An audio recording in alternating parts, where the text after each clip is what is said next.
8-8. Moció del Partit dels Socialistes de Catalunya contra la reforma laboral aprovada pel Govern d'Espanya. La senyora Begoña Floría té la paraula. Segon, disculpa.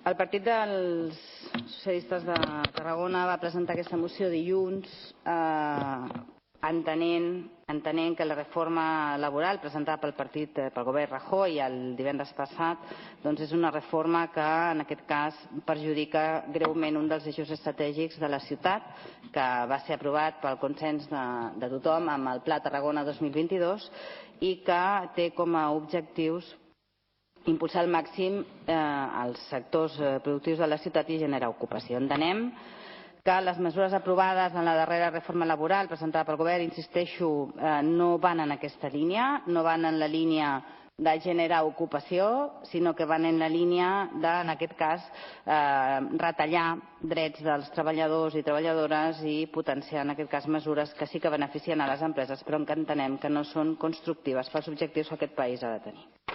Un cop presentada aquesta moció, amb els acords que ara llegiré, se'ns va demanar des dels sindicats UGT i Comissions Obreres, amb aquest grup i suposo que amb altres, que poguéssim incorporar una moció a l'Ajuntament que ja que va en la mateixa línia, el que sí que volia proposar és que es pogués incorporar a la que presenta el Partit dels Socialistes de Catalunya. En aquesta moció els dos sindicats també fan incidència en que aquesta reforma significa un enorme retrocés en matèria de drets i condicions laborals al nostre país. Ahir va haver una manifestació a moltes ciutats del nostre país que van sortir milers de ciutadans al carrer per demanar que es recondueixi aquesta reforma i que es demana per part dels sindicats, per tant, tota una sèrie d'acords que incorporaríem als acords de la moció del Partit dels Socialistes de Catalunya si no hi ha inconvenient. Ho coneixen la resta de portaveus? Tenen el document? No. Els llegeixo, si un cas. O no cal? El punt número 1, interpretar el rebuig social generalitzat que ha provocat l'aprovació de la reforma laboral que va entrar en vigor dissabte 12 de febrer i demanar que es convoqui la mesa de diàleg social per obrir un procés de negociació amb els agents socials i econòmics per tal de reorientar la reforma laboral perquè impulsi la contractació veritablement estable i de qualitat per assegurar la incorporació al mercat laboral de treballadors a l'atur i fer passes en la direcció de transformar el nostre model competitiu. Que s'afronti la necessitat d'enfortir els serveis públics com a garants de drets i cohesió social en uns moments en què gairebé el 30% de la població aturada ja no rep cap mena de prestació ni subsidi per desocupació, que una vegada es compleixin els compromisos adquirits després de l'entrada en vigor del nou Estatut de Catalunya entre el Govern de l'Estat i el Govern de la Generalitat en matèria de finançament, que ara en parlàvem, i que permetia l'ofegament que es compleixin els compromisos adquirits en el nou Estatut i el Govern de la Generalitat i que permetien evitar l'ofegament de la capacitat econòmica de les administracions catalanes. Aquests són els acords que presenta el UGT i Comissions Obreres i que incorporaríem a la moció, a més de mantenir el d'instar el Govern d'Espanya que es replantegi, per tant, la política amb mesures adreçades a que es faciliti la contractació en aquest cas i que no hi hagi una reducció dels drets laborals dels treballadors. Aquests són els acords que presentem. Molt bé. Grups que desitgen intervenir? La senyora Argasentís té la paraula. Evidentment, nosaltres donarem suport a aquesta moció, la moció que hem presentat al grup socialista amb la incorporació de la moció dels sindicats. Vostè ha fet referència a la manifestació d'aquest diumenge, senyora Floria. Efectivament, hem coincidit amb la manifestació, la vaig veure vostè i vaig veure pràcticament a tots els regidors socialistes de l'Ajuntament de Tarragona i me n'alegro. També hem coincidit amb socialistes amb les altres manifestacions que s'han fet últimament a la ciutat, manifestacions contra les retallades i contra la pèrdua de serveis que suposen aquestes polítiques que la Generalitat està duent a terme. La veritat és que no me'ls vaig trobar. Vaig trobar alguns socialistes, veritat. Vaig trobar algun socialista a la manifestació que hi va haver en ocasió de la reforma laboral que va fer el seu partit, el senyor Zapatero, el PSOE, la reforma laboral del 2010. Amb la vaga general hi va haver una manifestació, bastant important també, en què ja es deia que totes aquestes mesures, totes aquestes reformes laborals no servien per crear ocupació, com s'ha manifestat, perquè després d'aquella reforma laboral ha continuat creixent l'atur. També és veritat que en aquell moment la senyora Soraya Sáez de Santamaría, 23 de juny de 2010, va dir: «Lo que necesita España no es facilitar el despido, no es fomentar la salida, sino fomentar la contratación». Això ho va dir el 2010. Bueno, la primera cosa que han fet quan han entrat al govern és fer una reforma laboral que és absolutament regressiva, que evidentment no crearà ocupació, però més enllà de no crear ocupació i de precaritzar encara més el mercat laboral, el que farà serà destruir drets fonamentals de treballadors, drets que ha costat molt de temps obtenir. Aquesta reforma laboral que ha presentat el PP i que a Convergència li sembla que està molt bé, recordem que l'altra reforma laboral, la que va fer el PSOE, al senyor Duran no li acabava d'agradar, va dir que era un xurro. Aquesta es veu que li agrada més, deu ser una coca o una bicoca pels interessos que defensa el senyor Duran. Aquesta reforma laboral només servirà per canviar treballadors vells i cars per treballadors joves i més barat. D'alguna manera, traurà la feina als pares per donar-la als fills amb menys drets i per la meitat del sou. A l'empresari desesperat, l'empresari que demana crèdit, vostès li marquen el camí.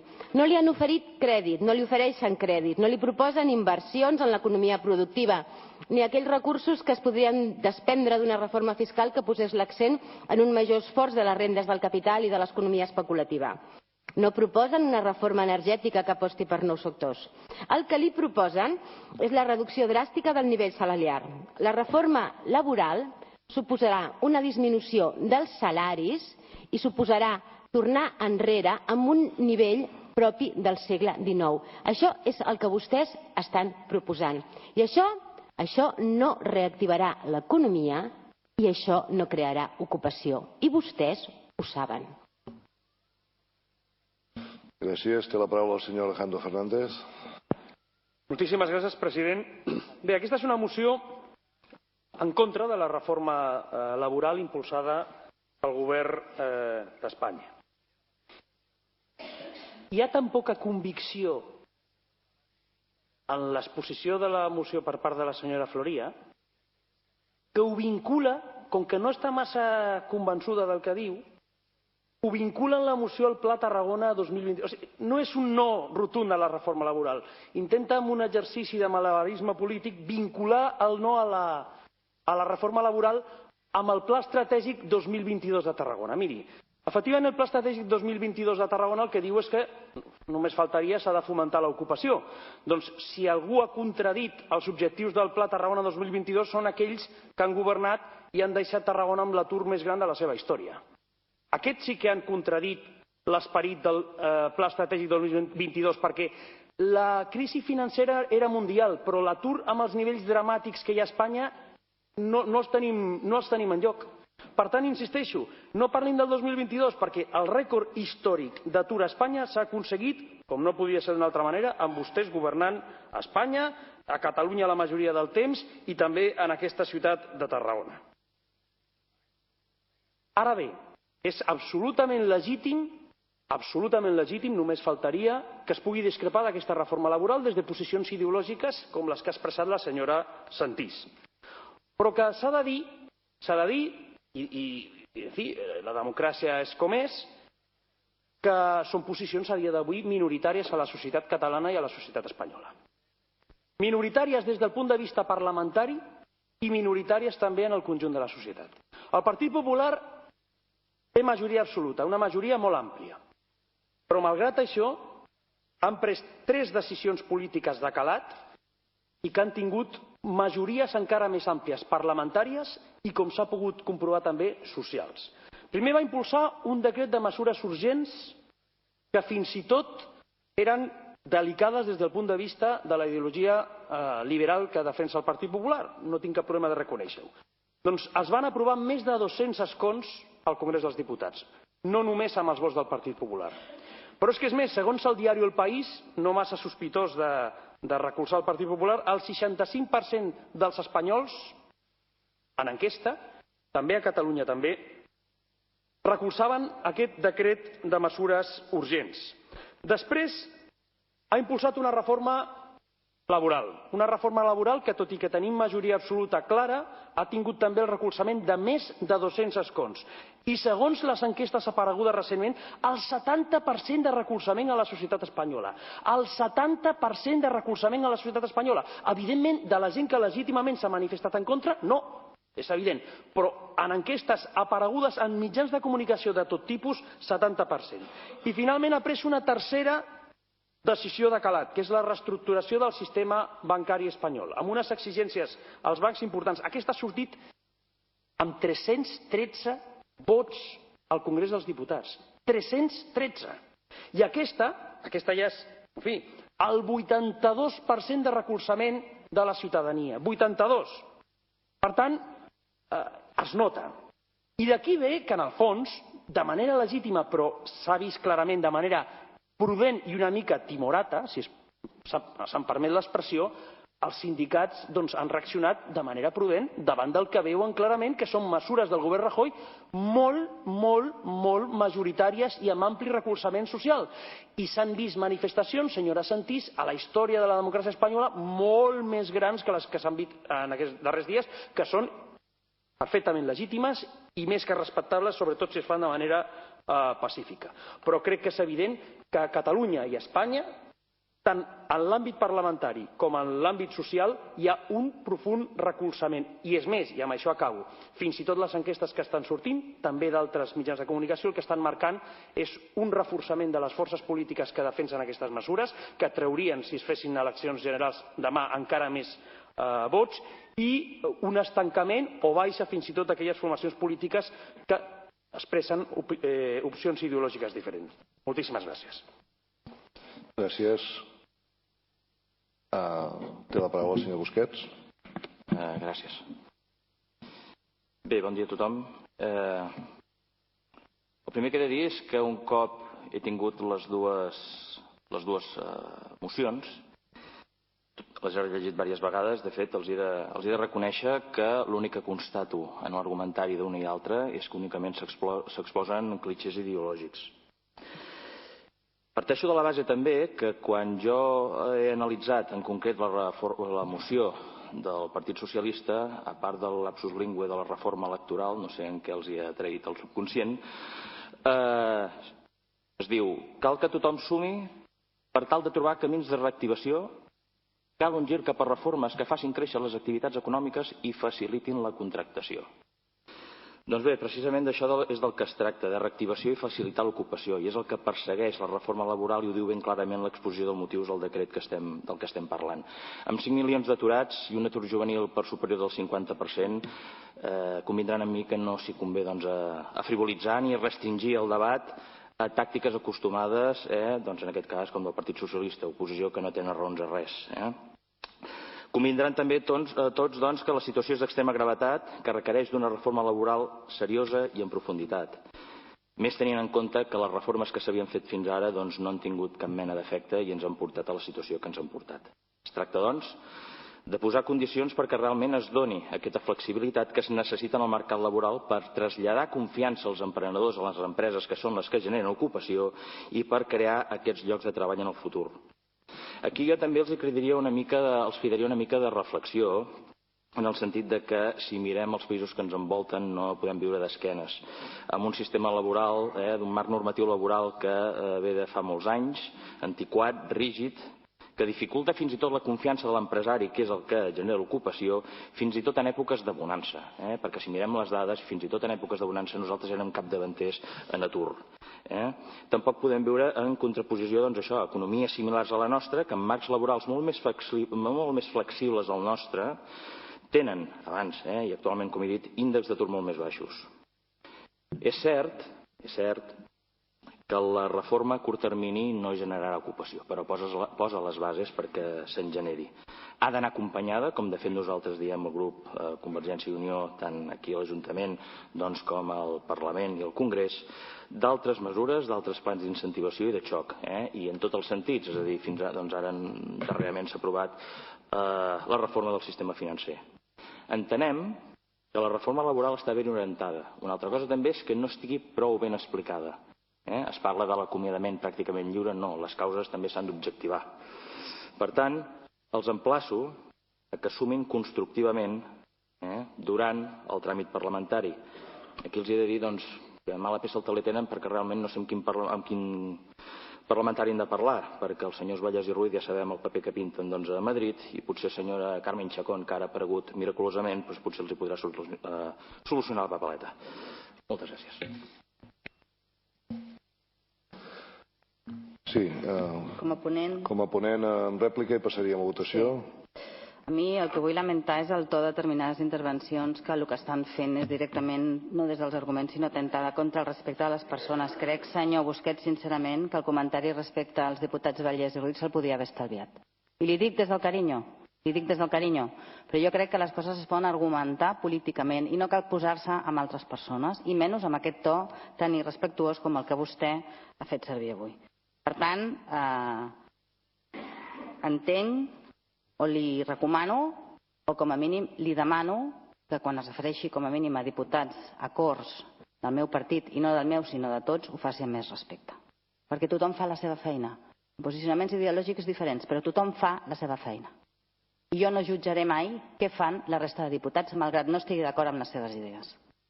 Dit això, senyora Sentís, a mi em sap greu. El mateix va passar ahir a la manifestació, La CGT per una banda, criticant els sindicats majoritaris per una altra. Clar, quan l'esquerra es divideix d'aquesta manera, quan l'enemic està clar, jo ja entenc que vostè ha de donar-li al PSC o al PSOE en aquest cas, perquè evidentment algun element de diferenciació han de buscar. Però escolti'm, nosaltres vam proposar una reforma, i una reforma des d'una taula de negociació, no una ruptura, que és el que està plantejant el Partit Popular. I per tant, en aquest sentit, també des del carinyo, li he de dir que no és aquest el debat en aquest cas, però bueno, li respecto. En aquest cas, com a mínim, s'ha fet des dels punts de vista ideològics i no personals. I després, respecte al senyor Alejandro Fernández, que té per costum jutjar quan jo faig les coses, el per què les faig o de quina manera, perquè li deu agradar posar-se al meu lloc sovint, perquè normalment es fa nombrosos judicis de valor sobre quines són les meves motivacions. Miri, jo tinc claríssim que aquesta és una reforma que va en contra dels treballadors. De la mateixa manera que les polítiques que està fent el Partit Popular ara mateix van en contra de les rentes que estan controlades i dels treballadors, perquè totes les retallades que s'estan fent de l'IRPF i d'altres qüestions van a les rentes controlades. En canvi, altres mesures que es poden fer de noves fiscalitats, com amb els temes energètics o de nous impostos, com l'impost a les rendes més altes,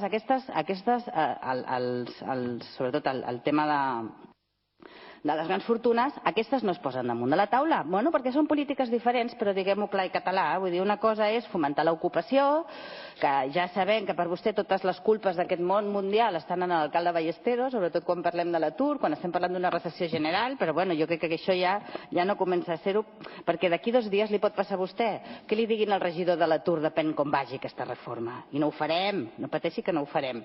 No ho farem. Bueno, no sé si Iniciativa ho farà, jo no ho faré, com a mínim. Però vigili perquè ara governa i per tant serà esclau de les seves paraules com li ha passat amb el Olga Xirinacs. En qualsevol cas, i que el millor que després s'hagi reconduït, però diguem-ne que un quan governa, i ara dona la casualitat que els grups que estem en aquesta sala, excepte Iniciativa, governem en diferents nivells, tots tenim algunes qüestions que hem de vigilar potser una miqueta més. I no li dic que no perquè a nosaltres també ens passa, vull dir que i ho dic des d'aquest sentit. I l'única cosa que sí que li he de retreure és que, miri, com a mínim a Barcelona, ja li dic només les xifres oficials, perquè les extraoficials són 400.000. Li dic les oficials de Mossos d'Esquadra, que 30.000 persones als carrers de Barcelona o 4.000 als carrers de Tarragona siguin minoritari, doncs què vol que li digui? Què vol que li digui? Jo crec que en aquest sentit hem de valorar que aquesta reforma no està agradant a moltíssima gent i lamentablement també li he de dir que hi ha molta gent que està en contra i que s'està quedant a casa, perquè el que sí que estem instaurant en moltes qüestions ara, lamentablement, sobretot amb les retallades, és una certa cultura de la por al futur, que és la que hauríem de superar. I de cara al senyor Busquets, i per acabar, segurament, si invertíssim més en educació, coses que vostès han retallat a la Generalitat, o en universitat, partides que vostès han retallat a la universitat, els nostres joves o els nostres nivells d'ocupació també millorarien. Perquè una de les diferències que tenim amb Alemanya és la inversió en educació i en universitats. I aquesta vostès se l'estan carregant. Moltes gràcies. Gràcies. Passaríem a votació, si els sembla. Vol procedir a votació, senyor secretari? Grup Municipal d'Iniciativa per Catalunya Verds. Sí.